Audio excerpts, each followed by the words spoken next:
নমস্কার, শুরু করছি আপনাদের প্রিয় অনুষ্ঠান ভাগ্যভাষার ও আপনি। আর আজকের অনুষ্ঠানের প্রথমেই একটি আবেগঘন ভাটিয়ালি গানের কথা বলবো। ও জীবন ছাড়িয়া যাসনে মোড়ে।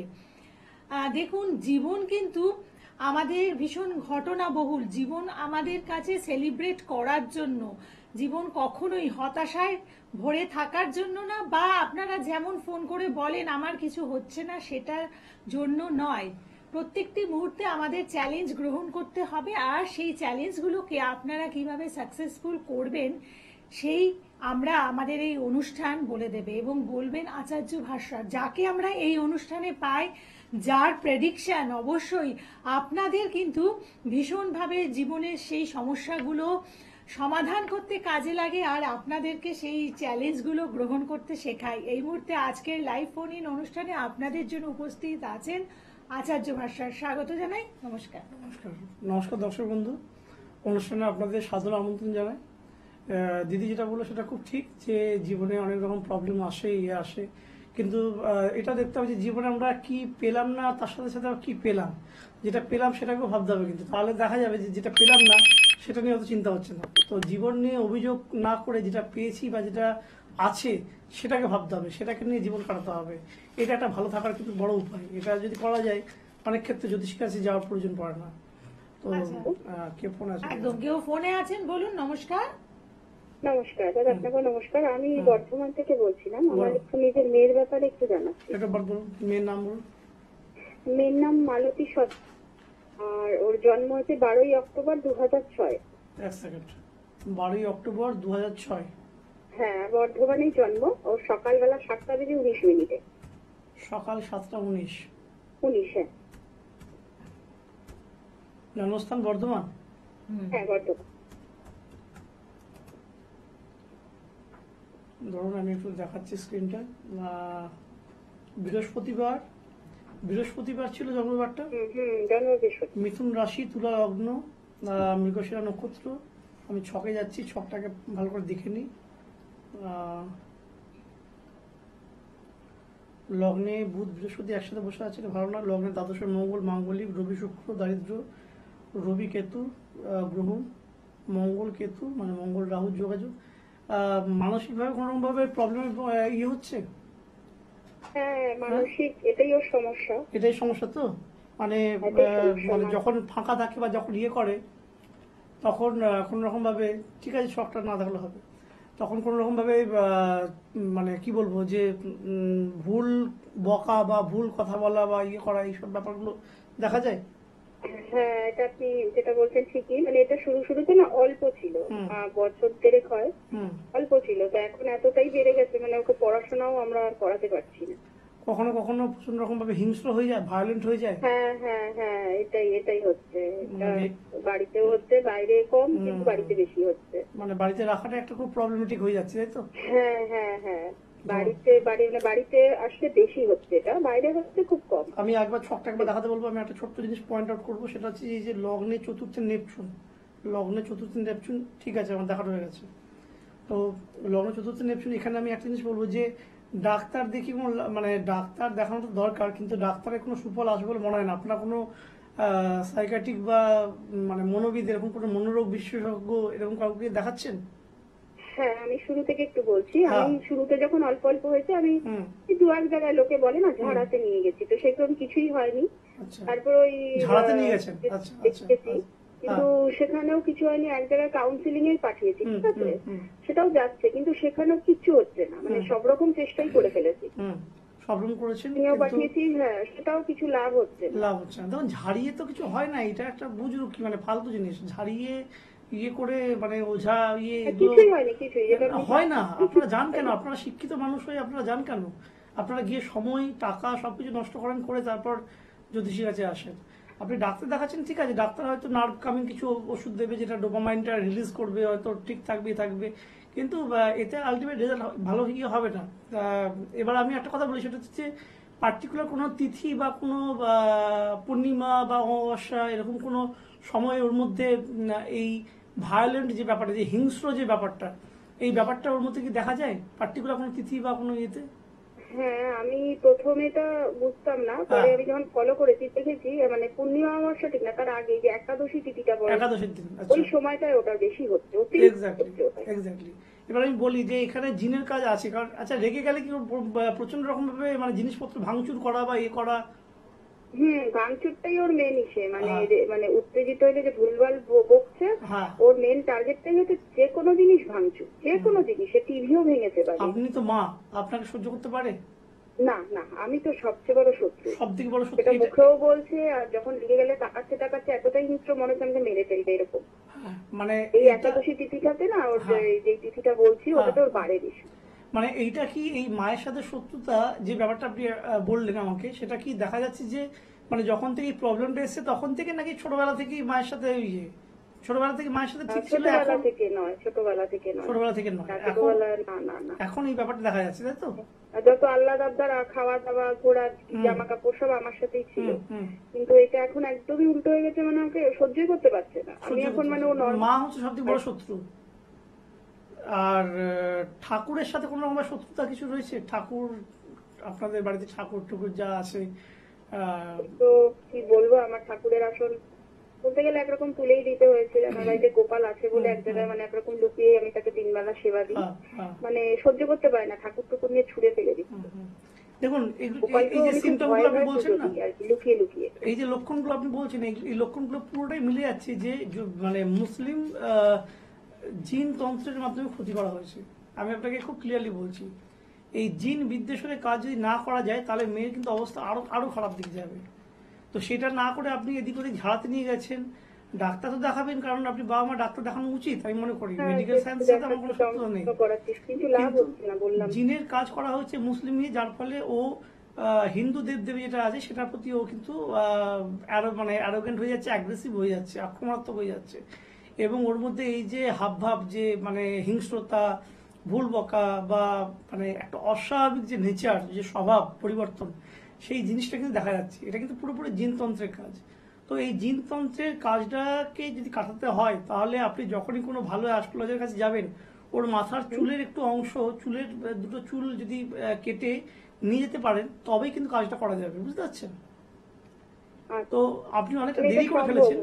হ্যাঁ, হ্যাঁ, মানে ওকে ঠিক করা, আগের মতো করে তোলা? হ্যাঁ, আগের মতো করে তোলা সম্ভব, কিন্তু অনেকটা দেরি হয়ে গেছে। কিন্তু এখনো যদি ঠিকমতো ইয়ে হয়, দেখুন আমি তো এই 5 মিনিট বা 20-22 দিনের মধ্যে গ্যারান্টি এসব কিছু দিই না।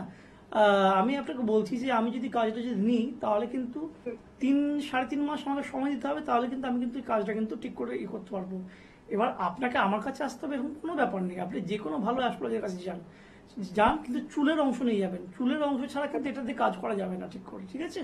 নমস্কার। ঠিক আছে, ঠিক আছে। ঠিক আছে, আপনি ভালো থাকবেন। এবং হ্যাঁ। মানে আপনি যেভাবে বললেন, এই যে বিচক্ষণতার যে জায়গাগুলো, বিচক্ষণ তো হতেই হবে, না হলে টিভিতে বসে প্রোগ্রাম কেন করবো? প্রশংসা করছো, না করো। না, সেটা তো মানুষকে বুঝতে হবে যে কার কাছে গেলে আমার কাজ হবে, সেটা কে সেটা জানে। মানুষ বুদ্ধিমান বুদ্ধিমতী মানুষ বুঝবে, ওটা দরকার নেই। আমি কতগুলো জিনিস বলি যে বাড়িতে যদি কখনো যদি কোনো সন্তান বা কারোর মধ্যে যদি এই ধরনের যদি অস্বাভাবিক আচরণ দেখছেন, যদি জিনের কাজ করা হয়ে থাকে, তো সেক্ষেত্রে আমি দুটো উপায় বলছি, ভালো করে নোট ডাউন করে নিন। সেটা হচ্ছে যে রবিবার দেখে অশ্বত্থ গাছের মূল তুলে আনবেন।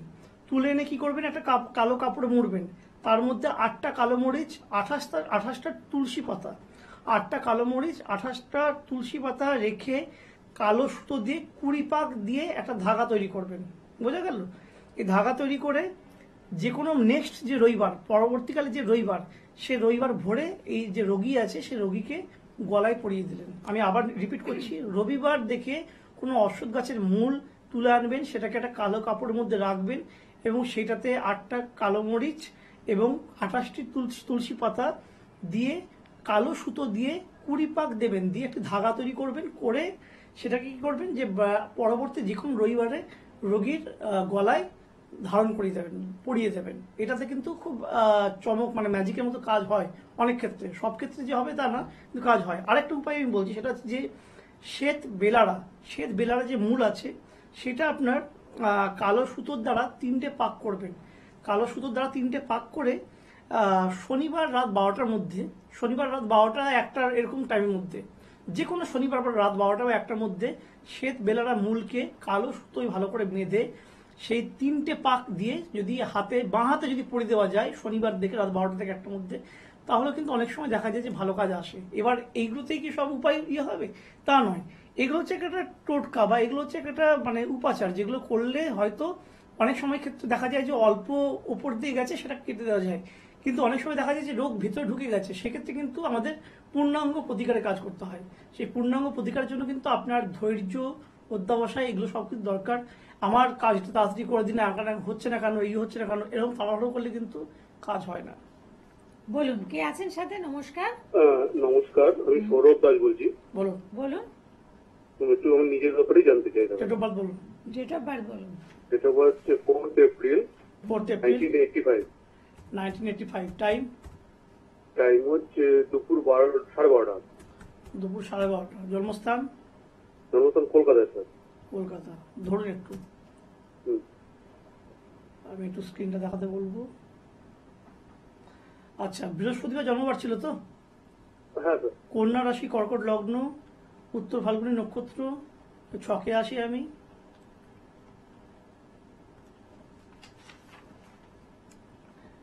আর্থিক জায়গাটা একদম নষ্ট করে ফেলেছেন। লগ্নের দশম, দ্বাদশ, একাদশ, দশমে মঙ্গল রাহু, খুব খারাপ। কর্মস্থান মানে আর্থিক জায়গা ঠিক আছে। আবার আমি আরেকটা দেখিনি, আরেকবার দেখিনি। লগ্নের দশমে মঙ্গল রাহু, লগ্নে চতুর্থে কেতু, আর নবমে রবি শুক্র রয়েছে। নবমে রবি শুক্র রয়েছে, বুধ যুক্ত, বুধটাকে আমি ইগনোর করছি, রবি শুক্র রয়েছে। আমি এবার বলছি যে সেটা হচ্ছে যে আর্থিক জায়গাটা বর্তমানে খুব খারাপ চলছে। খুবই খারাপ দাদা, খুবই খারাপ। হুম হুম। বলার মতো নেই। এবার আপনি আমাকে বলুন যে নবমে যেহেতু রবি শুক্র রয়েছে, আপনার বিবাহিত জীবনটা কেমন? বিবাহিত জীবনে কোনো সমস্যা, অশান্তি? বউ আর আমি একসাথে থাকি না। থাকেন না? মানে চরম ঠিক আছে। ওই ঝামেলার পর থেকে আমি মানে বিবাহিত জীবনটা একদম করে অনেক মানে ছোটপাল্টা করে ফেলেছি। হ্যাঁ হ্যাঁ, মানে স্ত্রীর সাথে আপনার এখন বিচ্ছেদ হয়ে গেছে, স্ত্রী এখন মানে আলাদা থাকে, তাই তো? হ্যাঁ হ্যাঁ হ্যাঁ। আপনি আমাকে একটা সত্যি কথা বলুন যে আপনার যে ছক, তাতে আমি আপনাকে বলছি যে আপনার এটাই কি প্রথম বিয়ে নাকি এর আগে একটা কোনো বিয়ে হয়েছিল? সত্যি করে বলুন, আটকাবেন না, বলুন, তাহলে আমি সাহায্য করতে পারি আপনাকে ইয়ে করতে। হ্যাঁ স্যার, দ্বিতীয় বিয়ে স্যার। দ্বিতীয় বিয়ে তো? হুম। আগের বিয়েটা টিকলো না কেন? আগে তো সুসাইড করেছো। আচ্ছা। সেখানে তো আপনার তো প্ররোচনা বা সেখানে আপনার তো ইনভলভমেন্ট তো আমি বলতে খারাপ লাগছে, আছে, বুঝেছেন? আপনার দোষ যে নেই তা নয়। আপনি সংসারে যেরকম টুকটাক অশান্তি হয়, আমি হ্যাঁ। একটু গায়ে হাত তুলে হ্যাঁ, মেরেছিলাম, গায়ে- পরে এটা করেছিল। খুব বিরক্তের কাজ করেছেন, এটা মিস্ত্রি গায়ে হাত তুলেছেন, ইয়ে করেছেন, তাই না? খুব বিরক্তের কাজ। আপনার আগে বিয়েটার সময়ও কি আপনি কোন রকম ভাবে অন্য কোনো এক্সট্রা ম্যারিটাল অ্যাফেয়ারে জড়িত ছিলেন, কোনো অন্য কোনো সম্পর্কে? স্যার। হ্যাঁ, হ্যাঁ স্যার। জড়িত ছিলেন, হ্যাঁ কি না? হ্যাঁ স্যার। হ্যাঁ। তাহলে আপনি কি করে আশা করেন যে আপনার স্ত্রী আপনার সঙ্গে থাকবে বা আপনার সাথে ভালো ব্যবহার করবে বা আপনি একটা ভালো পারিবারিক জীবন আপনি যাপন করবেন? আপনি কিভাবে আশা করেন? একসাথে আপনার সন্তান কোথায়? চলছিল। আপনার সন্তান কোথায়? আপনার কাছে আছে না স্ত্রীর কাছে? কোথায় সন্তান এখন আমার কাছে আছে। আছে? যাক, এটা একটা ভালো কাজ করেছেন। কিন্তু দাদা বলছি যে আপনি আপনি প্রথমে একটা বিয়ে করেছিলেন, সেই স্ত্রী গত হয়েছেন, আবার দ্বিতীয়টা বিয়ে করেছেন, কিন্তু আপনার যে এক্সট্রা ম্যারিটাল অ্যাফেয়ার, যে বিবাহ বহির্ভূত যে সম্পর্ক, সেটা তো টানা চালিয়ে যাচ্ছেন আপনি, সেটা তো কোথাও থামেননি। থেমেছেন কি? না স্যার। থামেননি আপনি। তাহলে আপনি কি করে আশা করছেন যে আপনার একটা চুনি বা একটা প্রবাল পড়লেই ঠিক হয়ে যাবে প্রবলেমটা, বা তন্ত্রে কোনো কাজ করলে ঠিক হয়ে যাবে? ফিরিয়ে আনতে চাই। অ্যাকচুয়ালি আপনার মতো মানুষের কি ঠিক হওয়া উচিত? আমি মনে করি না। সমাজে অনেক রকম মানুষ আছে, যে মানুষগুলো অন্যায়ের সাথে যুক্ত, তাদেরকে আমার মনে হয় না তাদের কোনো প্রতিকার হওয়া উচিত। অন্তত আমার কাছে এলে আমি প্রতিকার করব না। আপনার জন্য আমি বলছি যে নো রেমেডি। না স্যার, না স্যার, আমাকে একটুখানি বাঁচান স্যার। আমি বাঁচানোর কেউ নয়, ঈশ্বর বাঁচাবে। আপনি ভালো কাজ করে ঈশ্বরের কাছে বলুন যে আমি ভালো কাজ করেছি, আমাকে বাঁচান, ভালো বাঁচাও, স্যার, মানে ঈশ্বর বাঁচাবে। ঠিক আছে, আমি আপনার প্রতিকার করব না। আপনি আগে আপনার নিজের স্বভাবটাকে পাল্টান। ঠিক আছে, নমস্কার। বহুদিন যাই হোক, আমি একটা জিনিস ক্লিয়ার করে দিতে চাই, সেটা হচ্ছে যে যারা অনৈতিক করে উদ্দেশ্য নিয়ে আসবে তারা আমার কাছে আসবেন না। ঠিক আছে, যাদের পাস্ট লাইফে আমি যদি দেখি যে কোনো প্রবলেম আছে, মানে তাদের নিজস্ব তৈরি করা কিছু প্রবলেম, তারা নিজেরাই জায়গাটায় খারাপ করেছে, তারা আসবেন না, তাদেরকে কিন্তু আমি প্রতিকার করবো না। নৈতিক উদ্দেশ্য নিয়ে যারা আসবেন, নীতিগতভাবে যারা ভালো থাকবেন, তাদের ক্ষেত্রে আমি প্রতিকার করব। আর খুব সমস্যায় না পড়লে আমার কাছে না আসাই ভালো। আমি সবাইকে দেখি না। আমি একটা কথা বলবো যে জোটক বিচার বা কুষ্টি বিচার বা এমন যাবে ক্যারিয়ার, এগুলো জানবার জন্য আচার্য ভাস্করের কাছে না এলেও চলবে। লক্ষ লক্ষ কোটি কোটি জ্যোতিষী আছে, তারা সবাই ভালো, তাদের কাছে যান, কিন্তু আমার কাছে আসার দরকার নেই। যাদের এমন প্রবলেম যেটা আপনি বারবার গিয়ে ঠকছেন, হচ্ছেন, সমাধান হচ্ছে না, দিশেহারা হয়ে গেছেন, তাহলে আসতে পারেন, আমি চেষ্টা করব। কিন্তু আমি কোনো কাজে গ্যারান্টি দিই না। কারণ কোনো কাজে গ্যারান্টি দেওয়ার মতো কোনো মানুষের অধিকার নেই। কালকে আমার কি হবে সেটা আমি বলতে পারি না।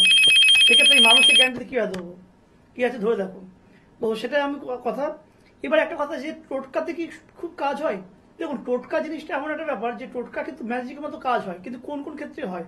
ধরুন আপনি একটা চাকরির জন্য চেষ্টা করছেন, আমি আপনাকে একটা টোটকা বললাম, আপনি কি সরকারি চাকরিটা পেয়ে যাবেন? না, শুধু টোটকা তো হবে না, সেক্ষেত্রে আপনাকে কিন্তু পূর্ণ পড়াশোনা করতে হবে। ভালো করে যদি পড়াশোনা করেন, ভালো করে যদি চাকরি পরীক্ষা যদি প্রস্তুতি নেন, তাহলে সেই টোটকাটা তখন কিন্তু কাজে করবে। ম্যাজিকটা কিন্তু এমনি এমনি হয় না। কঠোর পরিশ্রমের যেমন কোনো বিকল্প নেই, সেরকম টোটকা কিন্তু শুধু পালন করে কেউ কিছু পেয়ে গেছে, বড় কিছু হয়ে গেছে, এগুলো ভুল, মিথ্যে, এগুলো মিথ, এগুলোর সাথে বাস্তবে কোনো সম্পর্ক নেই।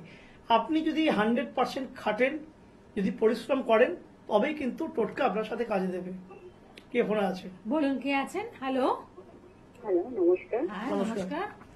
হ্যাঁ, আমি হাওড়া থেকে বলছিলাম। আমি বলো। ছেলের ব্যাপারে জানতে চাই।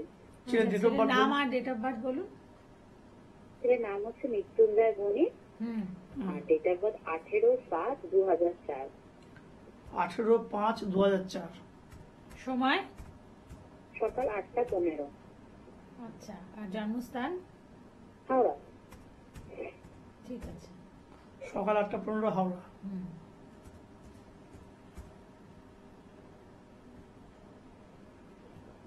বেশ, ছকটা দেখাতে বলবো আমি। জন্মবার মঙ্গলবার ছিল তো? হ্যাঁ দাদা। মঙ্গলবার, মেষ রাশি, মিথুন লগ্ন, ভরণী নক্ষত্র। গণটা একবার দেখছি যখন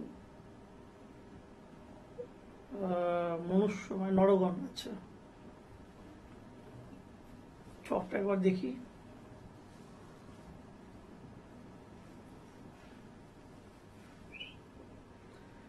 বাবা, লগ্নে শুক্র মঙ্গল শনি, লগ্নে শুক্র মঙ্গল শনি, দ্বাদশে রবি, জায়গাটা ভালো না। আবার একাদশে বুধ চন্দ্র রাহু। আচ্ছা, আমাকে একটা জিনিস বলুন, ঠিক আছে দেখানো হয়ে গেছে। আমাকে একটা জিনিস বলুন, সেটা হচ্ছে যে আপনার সন্তান, ছেলে বললেন না আপনার? হ্যাঁ হ্যাঁ। ছেলে বর্তমানে কোনো খারাপ সম্পর্ক বা কোনো খারাপ বিবাহিত জীবন বা সম্পর্ক এরকম কোনো কিছুর মধ্যে জড়িয়েছে? মানে হ্যাঁ দাদা, ও মানে এরকম মধ্যেই জড়িয়ে রয়েছে, একটা খারাপ সম্পর্কের মধ্যে। সেই মেয়েটা কি আপনাদের থেকে মানে ইন্টারকাস্ট, মানে আপনাদের যে জাতিগত সেখান থেকে তাদের থেকে উপরে বা নিচে এরকম কোনো ব্যাপার আছে কি? হ্যাঁ হ্যাঁ, তার মানে সে অনেকটাই নিচু যাবে। আচ্ছা। এবং মেয়ে কিন্তু ভালো নয়, আমি আপনাকে বলে দিচ্ছি। এবং ছেলেকে এইসব নিয়ে বলতে গেলে ছেলে কি করছে, খুব মানে রেগে যাচ্ছে বা ভায়োলেন্ট হচ্ছে বা হচ্ছে যে না আমি ছাড়বো না, না আমি করবো না, এরকম ব্যাপার হচ্ছে। কোনো কথাই শুনছে না, মানে আমাদের পুরো বিপক্ষে চলে গেছে একদম। সালটা কত বললেন যেন একবার দেখে নিন। দেখুন, সালটা হচ্ছে ওর 2004, মানে এখন বয়স হচ্ছে 21 বছর। 18/5/2004। 2004 মানে 21 বছর বয়স এখন। তো বাড়ির কোনো কথা বলতে গেলে বাড়িতে বাবা মায়ের দিকে তেড়ে যাওয়া বা করতে যাওয়া, মানে এই ব্যাপারে যদি কোনো বোঝানো যায় আর কি। আপনারা কি চাইছেন? আপনারা কি চাইছেন যে সম্পর্কটা কন্টিনিউ করুক? না না দাদা, এইরকম সম্পর্ক কোনো, আর এই বয়সে এরকম ধরনের কোনো আমরা কখনোই চাই না যে এটা কন্টিনিউ হয়। কিন্তু আমরা তো কিছু করতেই পারছি না। কিন্তু এই মেয়েটি এবং মেয়েটির মা, ঠিক আছে, মেয়েটির মাকে আমি এখন ধরছি না, যেহেতু বিয়ে হয়নি। মেয়েটি কিন্তু সাংঘাতিক বিয়ে। এই মেয়ে, যে মেয়ের চক্করে পড়েছে, এই মেয়ের স্বভাবই হচ্ছে একটার পর একটা ছেলের সাথে সম্পর্ক জড়ানো এবং তার থেকে ফিনান্সিয়াল আর্থিক সুবিধা নেওয়া, নিয়ে ছেড়ে দেওয়া, ঠিক আছে। তো এই ধরনের মেয়ে, এই সম্পর্ক যদি না ভাঙে আর যদি ছেলে যদি এটা যদি বিয়ে করে নেয়, তাহলে কিন্তু আপনাদের জীবন, মানে ছেলের জীবন তো নষ্ট হবেই, আপনারাও কিন্তু মানে জ্বলে পুড়ে মরবেন। সেটা কথা আমরা এখনই জ্বলে পুড়ে মরছি, মানে ও যা শুরু করেছে, মানে ঘরের তিষ্ঠতে পারছি না, এরকম হয়েছে। মানে রাত্রিবেলায় সারা রাত জেগে মোবাইলে কথা বলা বা ইয়ে করা, এই ব্যাপারগুলো থাকছে না? থাকছে তো? হ্যাঁ বাবা, এইসবই তো হয়ে যাচ্ছে, মানে কি করবো আমরা ভেবে পাচ্ছি না। ওর ছবি নিয়ে আপনি যে কোনো ভালো অ্যাস্ট্রোলজারের সাথে যোগাযোগ করুন। ওর ছবি নিয়ে, ছকটা তো নিয়ে যাবেনই, ছবিটা নিয়ে যাবেন, ছবিটা নিয়ে যোগাযোগ করুন। আর আপনার সাথেই যোগাযোগ করতে চাই, হ্যাঁ, আপনার সাথেই যোগাযোগ করতে তো স্কলের ইয়ে যাচ্ছে, আমি ওই ফোন নাম্বার বলতে পারবো না, আপনি স্কলের ফোন নাম্বার দেখে বুকিং নাম্বারে ফোন করবেন, করে আসবেন।